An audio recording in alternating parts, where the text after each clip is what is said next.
Praise the lord. ఈరోజు దేవుడు మనందరికి ఇస్తున్న వాక్యము యెహెజ్కేలు గ్రంథము 36వ అధ్యాయము 11వ వచనము.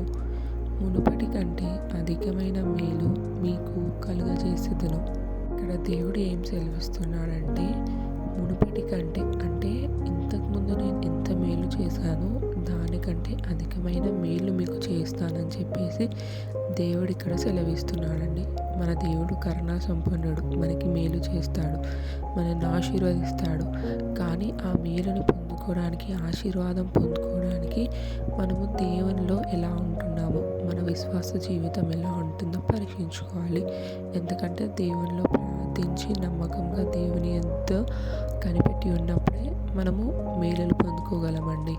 అలాంటి మేలులు పొందుకోవడానికి మనం సిద్ధంగా ఉండాలంటే మన జీవితాలను కూడా సిద్ధపరచుకోవాలి.